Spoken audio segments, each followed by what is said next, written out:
Elena, bună seara! Bună seara! Dragi călători ai timpului și exploratori ai necunoscutului, bine ați venit la o sesiune de investigație, unde avem ca instrument hipnoza regresivă. Astăzi vom descoperi împreună careva din tainele uitate și ascunse ale istoriei. Dacă simțiți că energia voastră are nevoie de un reset profund, să știți că vă putem oferi servicii de purificare energetică și ezoterică personalizate, atât prin sesiuni online, cât și prin fotografie. Astăzi, Elena, ca de obicei, va intra în stare de hipnoză profundă, fără să cunoască subiectul investigației. Eu voi decide unde mergem, iar ea va descoperi totul în timp real. Așadar, relaxați-vă și pregătiți-vă pentru o călătorie transcendentă. Vă urăm o vizionare captivantă. Elena, te rog un pic ecranul mai în jos, că nu, camera mai în jos. Da, un pic, da. Mhm. Mulțumesc.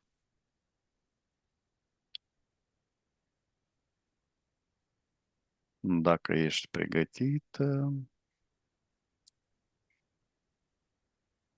începem. Da, Inspiră și expiră de câteva ori profund și relaxează-te la maximum.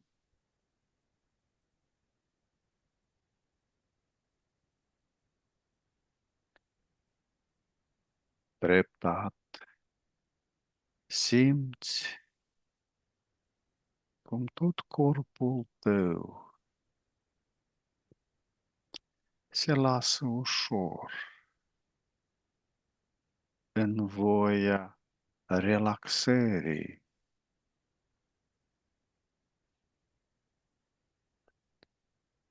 Cu fiecare respirație, inspiri calm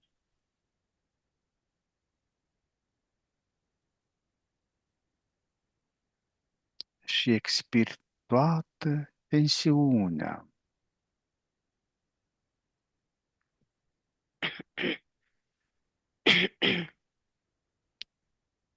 Imaginează-ți cum un val de liniște se răspândește de la cap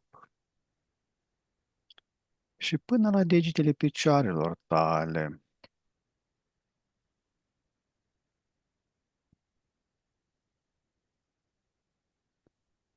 Mușchii tăi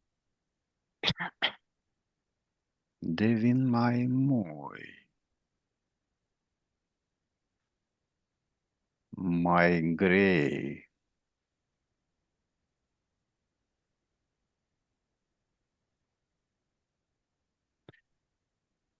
Te simți liberă, te simți legeră,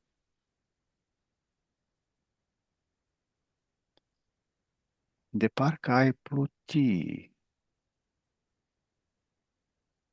pe un nor confortabil.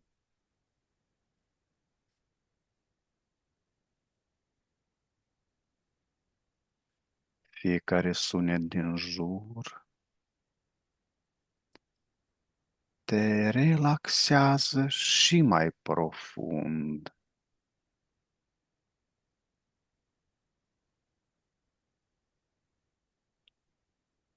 Iar vocea mea blândă și câtefelată e plăcută și așteptată de subconștientul tău.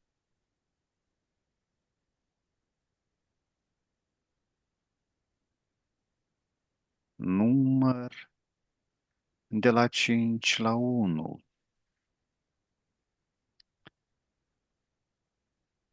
și cu fiecare număr tu te scufunzi de 10 ori mai adânc.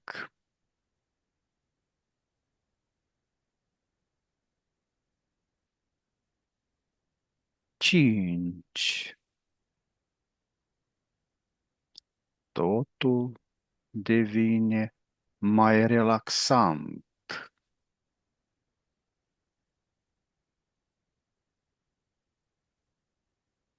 4. Mintea ta e limpede și calmă.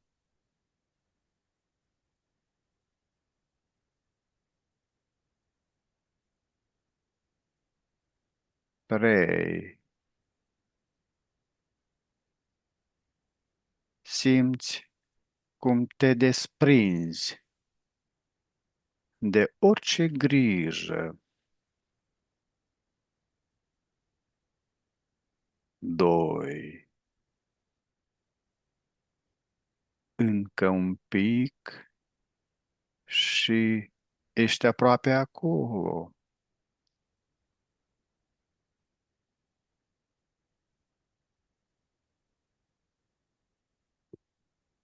Și 1.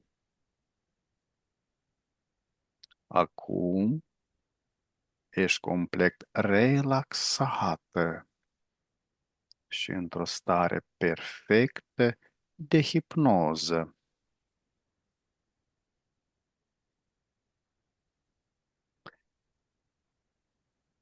Număr de la 1 la 3, iar la 3 ne deconectăm de la conștiința colectivă.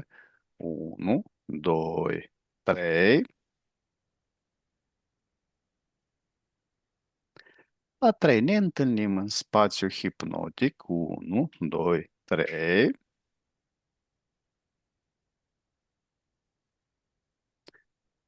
Cum îl găsești, acest spațiu? Pulsează. Pulsează. Puternică. Puternică.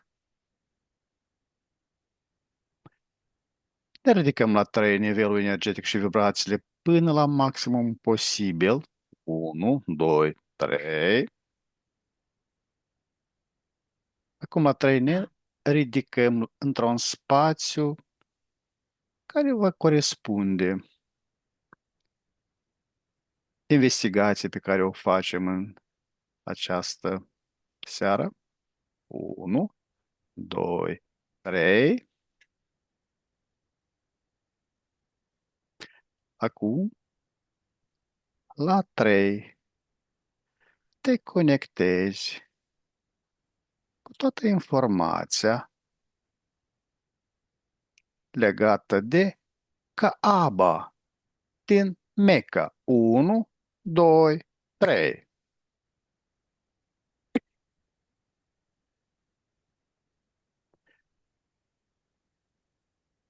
Ce primești Sunt în telepatic? fața pietrei. Ești în fața. Pietrei negre. Mhm.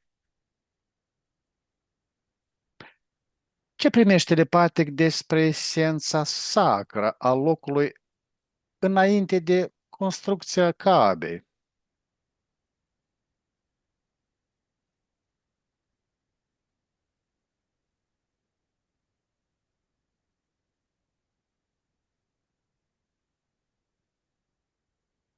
Eu văd înainte. Locul s-a format înainte, energetic s-a pregătit înainte. În momentul când mă uit acum, este foarte multă vegetație. Este un loc de vibrație înaltă. Sunt liane foarte înalte și animale mari.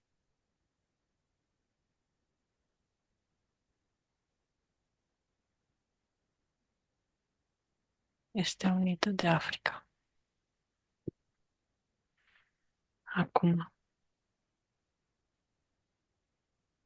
De ce a fost ales acest punct precis al Pământului? Sunt într-o parte a Terei și văd cum de sus se lansează o rază puternică. Aș spune ca un laser, dar îmi vine că nu este laser.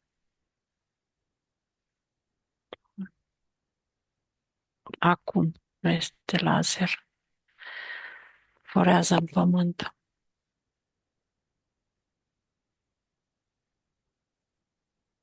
Dar și se face o bază.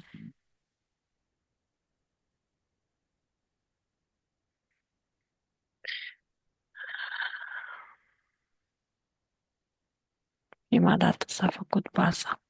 Este o bază de desubt.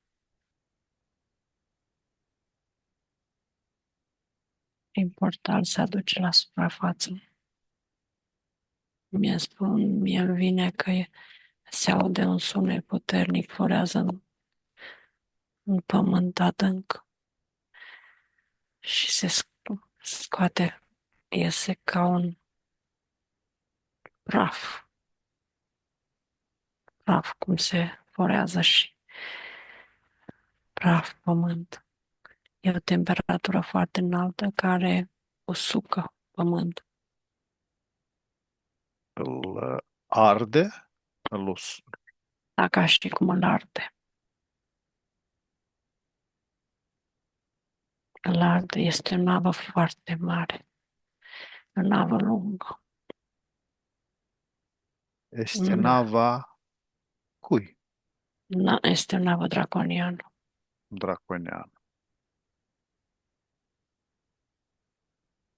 Și oricum o să-ți mai dau Este întrebări. un drac cu coroană în cap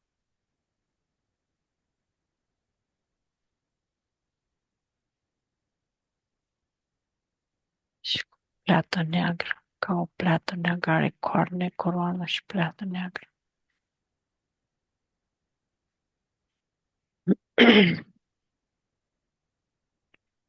El comandă, este la pupitrul de comandă. Acest loc are ceva deosebit sau a devenit deosebit datorită Era forjării? liber, era liber. Erau numai animale și plante. E un loc ales de ei să-și pună bazele aici.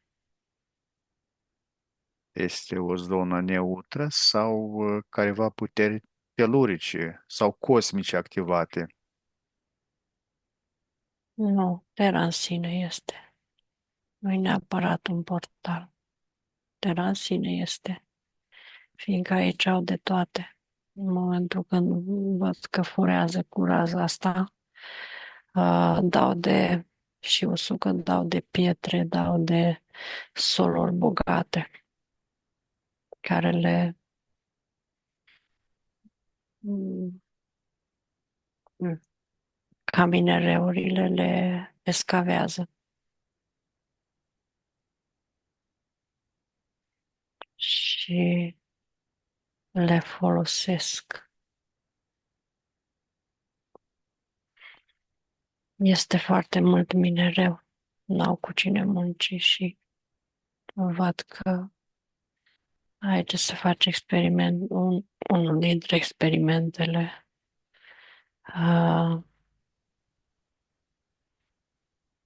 pe animale. Văd, se deschide sunt luate e o bază, sunt aduse animale selectate, maimuțoizi înalți, oameni mai mulți, maimuțele cu păr, dar sunt frumușele, sunt subțirele înalte și cu picioare lungi. Manui, ca un fel de umanoid cu păr. Îi selectează pe maimuni și îi ridică pe navă. și îi hibridează cu ADN-ul de lor pentru a avea forță. Ele sunt foarte agile. Humanoizii ăștia sunt foarte agili. Și îi hibridează. Mm, Să aibă forță, le scade vibrația, hibridându-i le scade vibrația, le introduce, văd că și mental lucrează asupra corpului cu totul. Și fizic li se mărește masa musculară, uh, li se întărește mâinile și mm, s- se schimbă un pic conformația de uman, ca o formă de uman ca să poată să muncească fizic. Se întăresc, se întărește zona șoldurilor, bazei aici, șoldurilor și coloanei. Este, se face mai mare.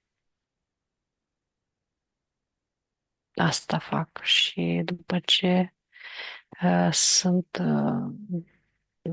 mai multe etape, inclusiv pe și pe femei, pentru că le trebuie să se înmulțească, să-i folosească. Și îi coboară și lucrează cu ei. Îi pune deja, îi ține închiși. E ca o formă de sclavie primitivă.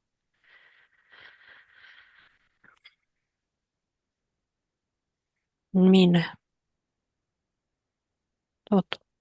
Și mai târziu ca se produce ca un război, fiindcă aici, în momentul când mă uit, sunt foarte multe uh, zăcăminte,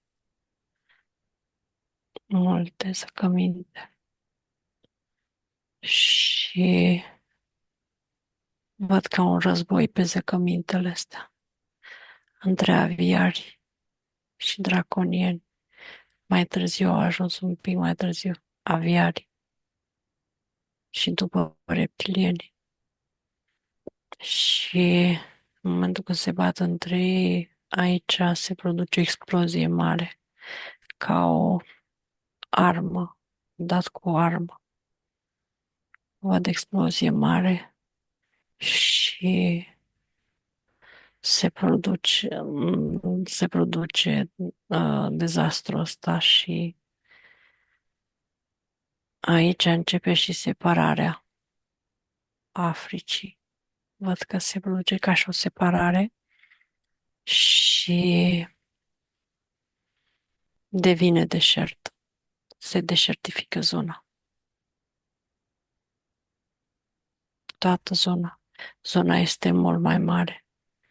Acum când mă uit la fiind închisă, cuprinde jumătate din Asia. Mai sunt pe momentul, în prezent, din care suntem, este, dar nu mai așa mare. Si, Marginile au rămas marginile au rămas um, cu vegetație pe ele. Restul a fost deșertificat și ulterior s-a mai refăcut. O, văd că se poate reface oricând, dar se ține artificial zona. conservată. Da,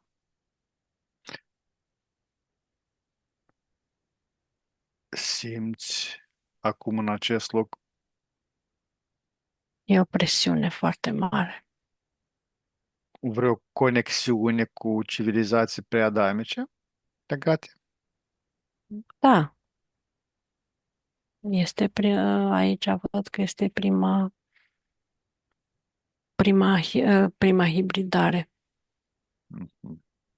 dar sunt draconieni. Nu sunt... ba, nu este prima. Prima a fost de ea sunt și așa. A, a, Anunnaki, dar de fapt tot draconieni, că e combinație. Bine. Anunnaki e o combinație de draconieni cu umanoizi. Au fost ei, au făcut, dar un pic mai sus, către Europa. Au, au făcut umanoizii ăștia, subțiri înalți. Și după aceea draconienii. Și următoarea este după uh, explozia asta s-au împărțit în două părți, draconienii și reptilienii în același loc, dar s-au separat ca două tabere. Bine, să revenim la acest cub, Cabi din prezent. Ce altă realitate percepi telepatic dincolo de forma fizică a acestui cub? Este o piatră din antiunivers formată artificial. Are vibrația minus 200.000.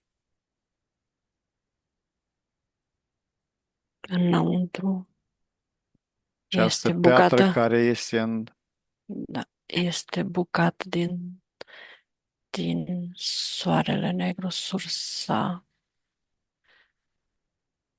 antiuniversului. De așa are și culoarea neagră, atât de neagră încât te uimește când te uiți la negru intens. Numai în antiunivers vezi negru ăla. Și percepția negrului și ai culegătoare de energie puternică. Se formează în ea, se formează ca un vortex care strânge energie și sub ea și deasupra este portal. Este portal. Și sus și jos. și totuși, care este cel mai mare secret a acestei pietre negre? Secretul că este din antiunivers și adună energie ca să reformeze, culege energie și o duce în antiunivers pentru a se manifesta antiunivers. Dar ce simboluri universale ascunse sunt incorporate în structura sa?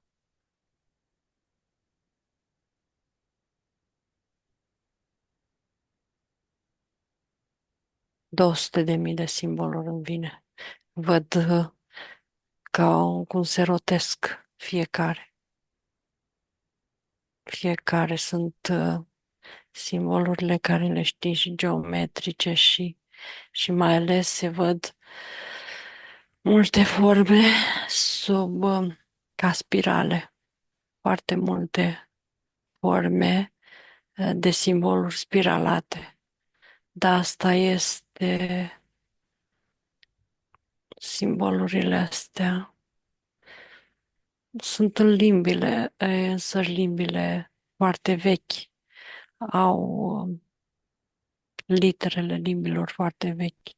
Este careva text, careva Mm, mantră, mm, Aș ca spune, da, da, și se rotesc simbolurile astea se din literele, rotesc da, da, pentru a da, înfășura energia din jur. da, că așa se rotesc. Și când se fac rugăciuni, se fac incantații, rugăciuni, Ele se rotesc și adună și formează spirală. Dar nu sunt literele care sunt în Coran sau sunt litere foarte vechi. Nu este Ale aramai, cui? nu este aramaică. Este o limba a draconienilor foarte veche. Dar de ce culoarea dominantă a Petrei și a velilului este negru? Este bucat din soarele negru, din antiunivers, adusă prin portal. Este adusă cu navă. Este o energie negativă condensată. Da, condensată, de ea a fost adusă solidă. Nu s-a condensat în universul ăla, aici, în universul de aici. Mhm. Aia a fost adusă condensată din univers, antiunivers. Și însă și ce o menține aici, să nu fie trasă și să ducă, însă și rugăciunile astea și rotația asta care e înconjurată. Sunt formate două straturi. Două straturi. Primul strat este luminos și al doilea strat sunt literele. Aș putea spune litere simboluri, că sunt multe, dar sunt tot felul de forme spiralate cu e o spirală și o diferită, o formă diferită. Și prin asta, când se rotesc, intră energia și e transformată, intră în piatră, se duce prin portal și este portal în antiunivers. Deci nu merge în civilizațiile din sursa asta către draconieri, merge în antiunivers, se duce. Deci chiar în sursa lor din antiunivers, cum îi zic soare, cum se cunoaște aici soarele negru. Mai există și alte petre. Nu, nu, nu. Ca asta nu. Există pietre negre, bucăți parte dintr-un transformate din sursa noastră, dar asta nu e din sursa noastră, și formate în pietre negre. Dar tot de est sunt formate ca să le folosească să condenseze energie. Sunt legate și ele sunt legate de pe Terra, văd în mai multe locuri și toate pietricelele negre de pe Terra adună energie aici. Am să pronunț un cuvânt și îmi spui dacă are vreo legătură cu această piatră. Cintomani. Nu. Nu. Nu e Cintomani. Cintomani este tot o piatră neagră legată de ea. Pe Cintomani o văd o stea. Mi-a apărut o explozie în față. S-a dus la vibrație foarte joasă, au explodat-o și a format pietrele astea. Și s-au împrăștiat prin univers și pe Terra. Și este legată, dar asta nu e. Nu e. Este altceva. Bine. Dar simți vreo rețea energetică între Piatra Neagră și alte monolite sacre globale? Pietrele astea de onix, Onyx. da, de asta și numește onix. pietrele negre și mai este una neagră. Nu Cintamani. Cintamani are lumină în interiorul lui, are lumină, este bucată dintr-un soare. Și o folosesc ca și captare de energie. Ce se întâmplă cu energia colectivă a pelerinilor în timpul tawaf?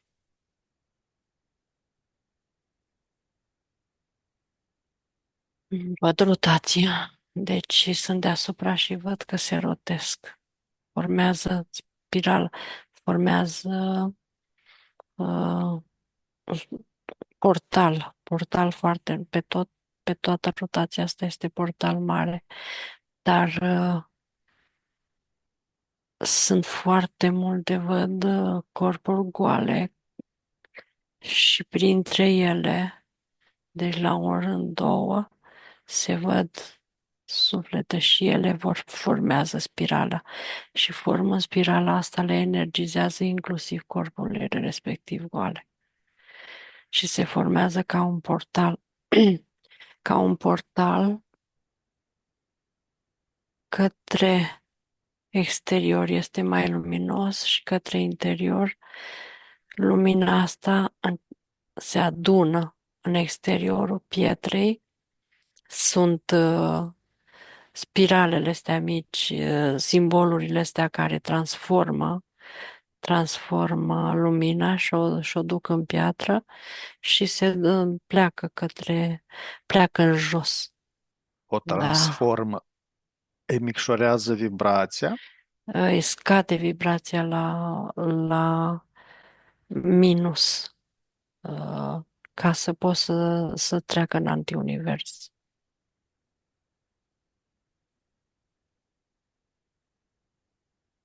Să plece prin portal în antiunivers. Eu văd că merge în jos, dar de fapt nu știu să explic aici, că zicem că merge cei care văd cu ochii fizici, că merge în interiorul terei, eu văd că merge pe lângă Terra și o ia în jos. Care este efectul cu adevărat transformator al atingerii pietrei negre?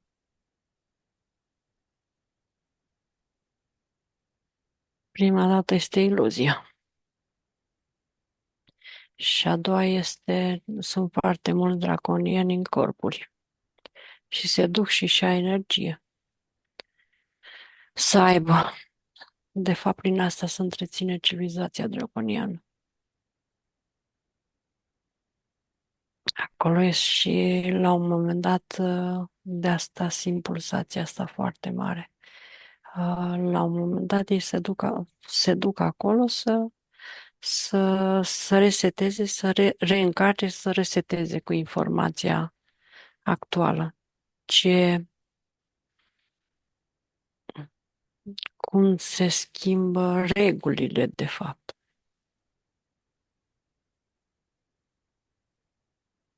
De a și vin. Ce dimensiuni sunt deschise în timpul Hajjului?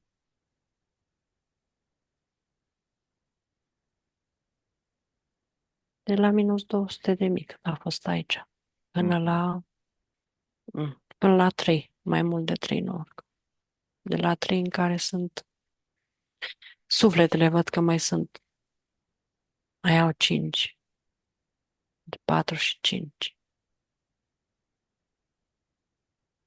dar nu foarte puține. Și văd că ceea ce eu vă observ acum sunt foarte puține suflete. Da, femeile stau pe lângă. Femeile stau pe lângă și femeile sunt suflete, sunt în afară mult și ca un cer de lumină. De fapt, ele înconjoară energia asta a femeilor. Dar nu este chiar fizic, este energetic, că ele se pun ca suflete acolo. Și din familie, sufletul familiei respective este femeia. Cei care este cea care este ființă. Este femeia. Ei sunt carcase, entități în corp. Ființa este femeia. Cum Da, interacționează sunetele chemărilor la rugăciune cu structura cadei? se formează pâlnie jos. Sunetul coboară în vibrație, se formează ca o pâlnie, îi cheamă, ca o chemare. Să nu uite. O De sincronizare? lândar, da, ca o chemare. Să-și aducă aminte că ei sunt de acolo.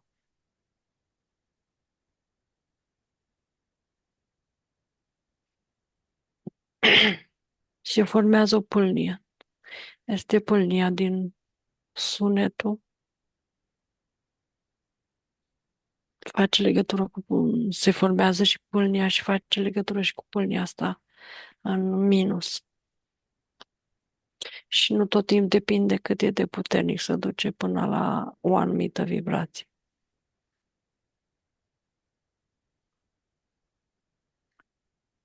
Dar ce rol joacă apa Zamzam în echilibru energetic al locului?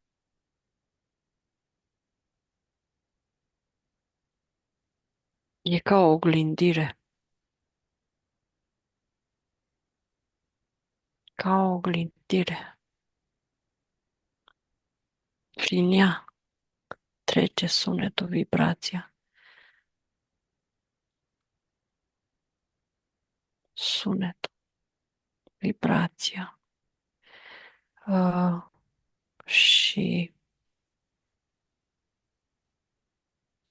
de asta corpurile lor prin apă, prin apa din corpurile lor se, se explic imaginea. Sunetele astea, incantațiile și astea, în primul rând, în corpul fizic, prin apă se produce. Când vine de jos, nu are legătură cu partea energetică. Primul strat este pământul. Un pământ nu poate forma vibrație. Formează vibrația apei. Mhm. Și atunci apa Mediul de este răspândire a informată, da, vibrațiilor, da? da, da. Este informată și formează vortexuri. Formează vortexuri. De-aia și după aceea trece în sus. Prin apă este informată, trece în sus, în partea de deasupra terei, unde sunt energetic și unde este civilizația. De fapt, nu răspund.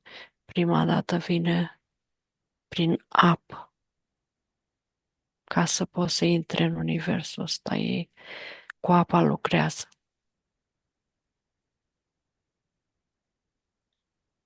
Ce eveniment cosmic sau terestru a dus la prima distrugere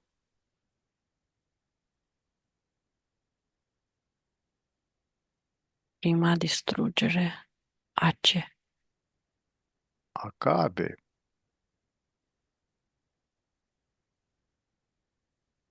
Nu a fost nicio distrugere a Cabei. Mhm. A fost distrugerea Cintamani. A Caba, Cintamani? a Cintamani. Nu a Cabei. Cabei este piatra care a fost. Uh, Prin vibrația asta s-a format vortex și s-a adus bucata. Cintamani s-a sfărâmat și piatra și a fost adusă și materializată. Și aici vine și, da, draconienii. Mă uitam dacă mai vin și alte forme din antiunivers. Ei sunt. Ea a fost adusă. Cintamani s-a sfârmat și a format un vortex și a fost adusă din, din civilizațiile din minus. Deci este falsă. Au sfârmat Cintamani ca să poată să facă portalul, să poată să o aducă, să o materializeze aici, să o aducă în fizic. Ce secrete au păzit tribul Jurhum în perioada lor de custodie? Sunt entitățile. Sunt. Este tribul, dar sunt entitățile în corp. Lor li s-a dat răspunderea. S-a format ca un trib, dar de fapt sunt în corpuri fizice, dar sunt aceleași entități care îi păzesc de când a venit. Ce altă comoară în afară de Piatra Neagră a fost Păi însă, ascuns în interior? însă și asta este cea mai mare comoară a lor. Piatra asta neagră eu așa îi zic, din soarele negru, așa o numesc ei, jun, dar eu văd că e bucat din soarele negru și așa îi zic.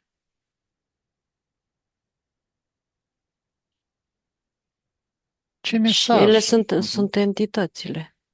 Deci au reușit să formeze, să intre în corpuri, stau foarte bine în corpuri, au vibrația asta și ei sunt păzitorii lor. Nu e, e ca o, nu e ceva de mm, și vor să păstreze tradiții, ca o tradiție, dar de fapt sunt entitățile. Da, Secretul cel mare, da? da.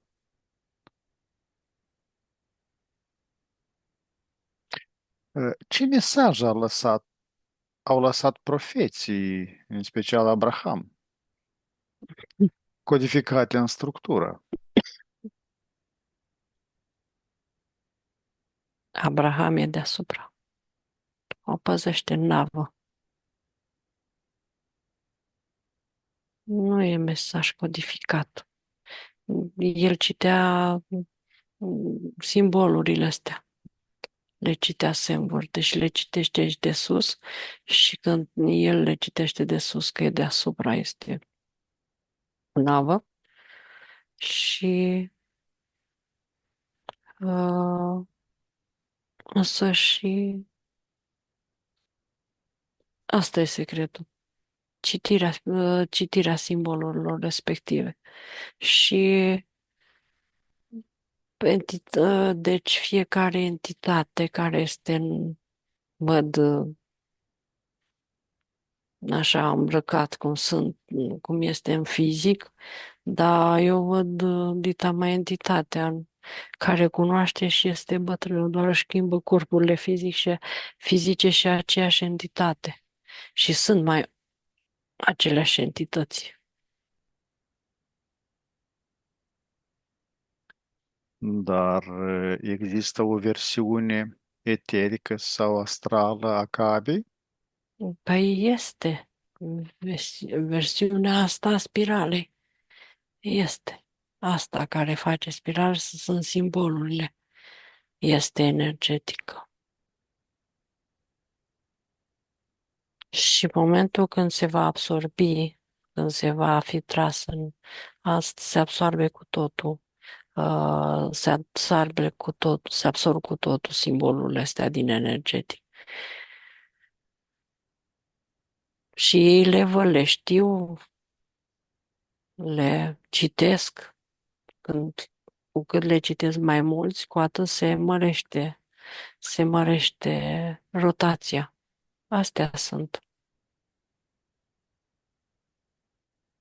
Nu au o... Tu te referi la spuse în energetic, puse undeva pe navă, pe ceva. Sunt în antiunivers, sunt pe navă, dar de fapt ele sunt puse aici uh, în, în, în piatra asta, Mhm. că este bucată și este cu simbolurile, cu toate astea venite de acolo. Și ei le citesc de acolo. Nava este făcută fizic și artificial. Asta este venită de acolo și le are ea. El le ea însăși și le citește.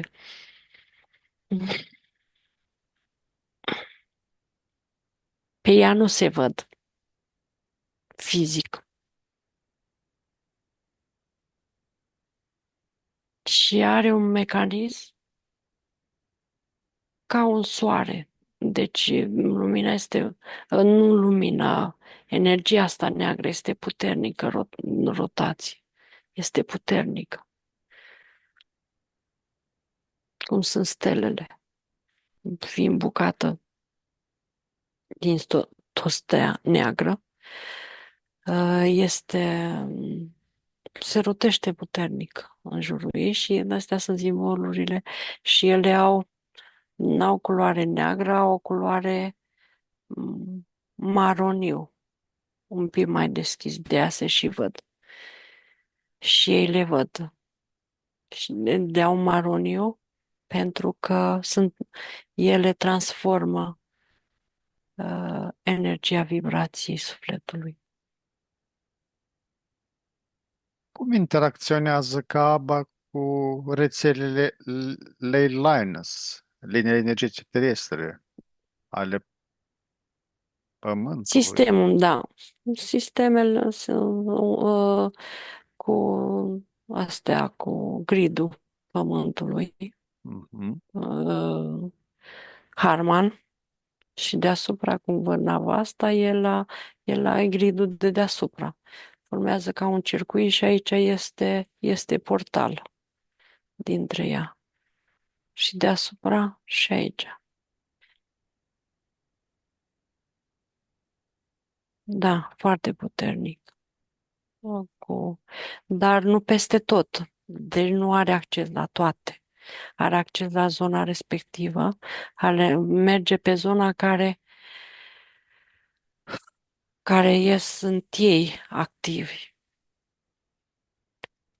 ca și religie, fiindcă se activează. Deci în momentul când acum mi-a apărut cartea asta lor, Coranul, în fizic este scrisă ca în arabă, dar în energetic sunt simbolurile astea.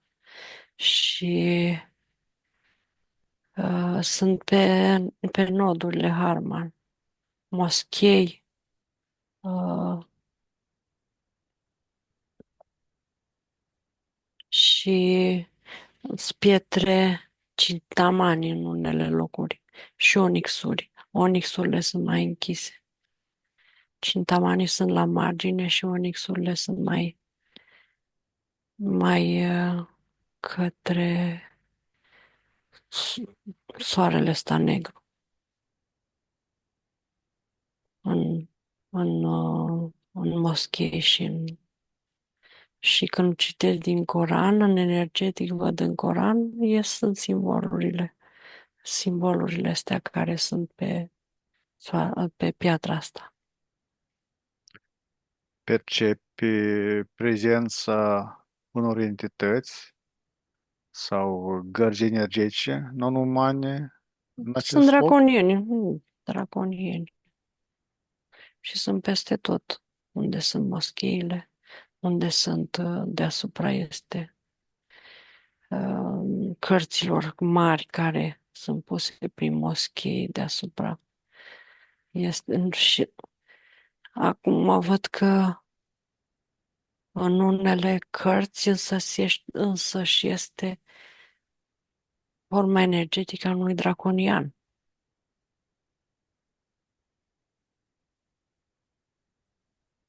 În unele, în moscheile mari,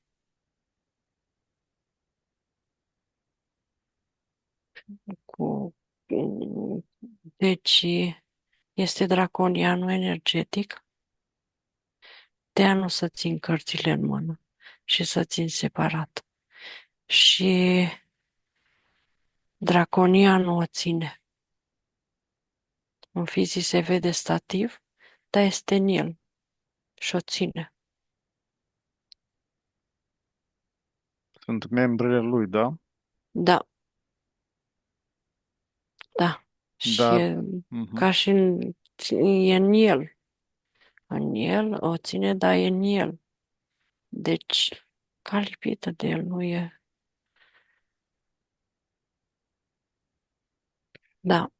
Există careva legătură dintre Kaaba și centrul galactic sau alte structuri cosmice? Mm, Structuri cormizie din antiunivers. Mhm. Deci nu. Nu există Centru. aici. Mhm. Nu. Centru galactic, nu. Nu, n-are legătură. Mai sunt, văd că mai sunt, văd 3 puncte negre în universul nostru, dar au legătură cu antiunivers, nu se dus, au legătură între ele, au legătură cu soarele central negru, ăsta mare, negru. Deci nu merg așa, fiindcă nu pot. Dacă merg prin universul ăsta și fac legătură între ele, că le văd, mm, uh, se explodează, se distrug. Deci, instant, automat se distrug, nu rezistă în universul ăsta. Ele trebuie să aibă legătură doar cu soarele central din antiunivers, cu soarele negru, ca să să poată să rămână în universul ăsta. Există careva legături formate între persoanele care au efectuat Hajj după. Da, este, este că sunt, eu îi văd în, în forma lor normală, ele sunt draconienii, civilizația lor, se înmulțesc, de-aia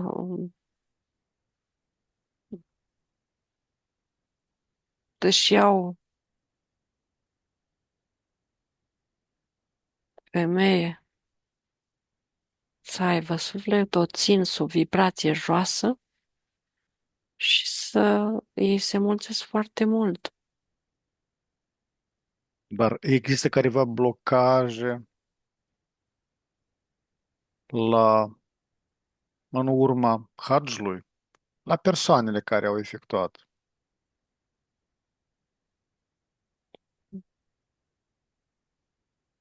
Persoanele cu ființă care au, așa zis, ființele sunt ținute de câte o singură ființă într-o familie Mhm, care dă viață, mhm. care naște prin Alimentează. ea, da, naște prin ea. Și însă și ființa asta este blocată. Ea este blocată. Ei își creează energie, trag energie din afară, trag de peste tot, trag, absorb legăturile care le au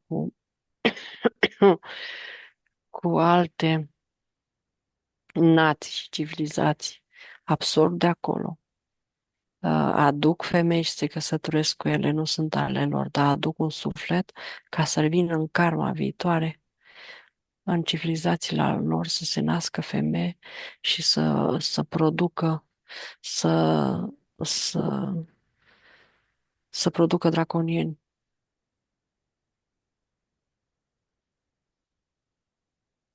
Care este cel mai mare secret neînțeles omenirii despre Kaaba? Faptul că este bucată din soarele negru și nu este bucată din Cintamani, nu este nici din Onyx, nu este din nimic. Este bucata din soarele negru când s-a spart Cintamani, când s-a spart soarele ăsta și s-a împrăștiat Cintamani și a fost adus. Și a fost adusă, au fost aduse toate trei și aici s-a făcut explozia asta când s-a dat cu arma asta nuclear plasmatică. A coborât, s-a făcut ca o gaură neagră pe pământ și a fost în Terra și a fost adus.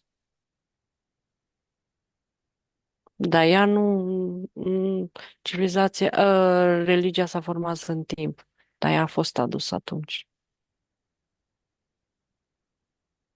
Asta este secretul care uh, vor să-l păstreze.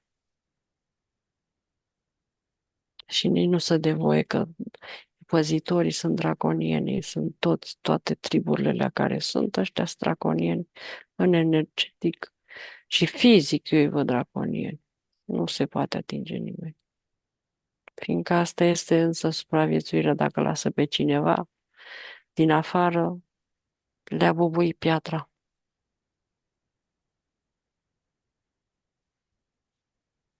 Vine cu altă vibrație. Nu au acces. E închis spațiu. Și totuși, ce reflectă Kaaba în esența sa? Nu reflectă, e portal. Este portal în anumite univers. Este vibrație. În... Ea este o anume vibrație acolo. Nu reflectă nimic în universul mare. Are legătură doar cu civilizația lor draconiane, că vor să strângă energie cât mai multă, să manifeste în antiunivers, da, dar nu poate mai mult de trei. Caba. Până aici a ajuns. Nu, e doar pe locul respectiv, pe navele respective ale draconiilor este închisă, mai sus nu poate să urce. Este un punct de extragere a Ea energiei. energie, da. Bine, Elena. La 3 formez o sferă de vibrație sursei primordiale. 1, 2, 3. Informez această sferă cu toată informația care am primit-o în această sesiune. 1, 2, 3. Și la 3 o expediem către toți cei care sunt interesați în a afla mai mult despre acest loc, această piatră, acest cub. 1, 2, 3. La 3 te deconectezi de această tematică. 1, 2, 3. Elena, am ajuns la finele sesiunii. Acum la 3 ne deconectăm de la toate canalele informaționale la care am fost conectați. 1, 2, 3. Ne ștergem toate urmele și ambrele de energie de peste tot. 1, 2, 3. Acum deschid un flux energetic din sursă absolută, care elimină toate rezidurile informaționale străine din câmpurile noastre și ne energizează la maxim. 1, 2, 3. Acum pregătește să revii treptat în starea de veche, proaspătă și plină de energie, acolo de unde ai plecat.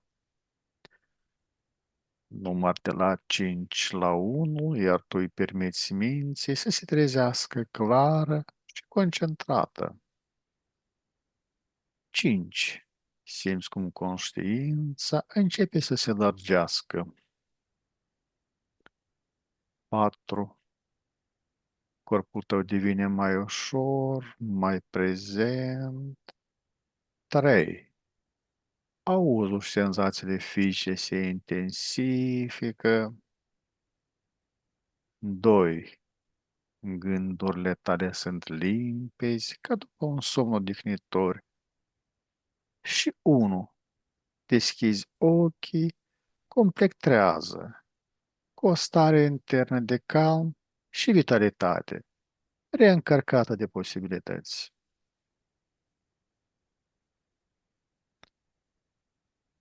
Elena, cum te Da, simți? Ești bine? îți bine. Dragi spăratori ai inconștientului, am ajuns la finalul acestei călătorii extraordinare, prin straturile timpului și ale memoriei ascunse. Vă mulțumim din suflet pentru prezență și reacțiile voastre la informațiile surprinzătoare dezvăluite astăzi. Fiecare comentariu, like și share ne ajută să ducem investigațiile mai departe. Sincere mulțumiri Elenei, ale cărui talent și deschidere au făcut posibil această experiență fascinantă. Dacă ați fost intrigați de ceea ce ați văzut, nu uitați să vă abonați și activați clopoțelul de notificări pentru a nu pierde următoarele sesiuni. Până data viitoare, rămâneți curioși și deschiși la misteriile pe care mintea noastră le poate dezvălui. Vă urăm liniște și descoperiri interioare. La revedere, numai bine!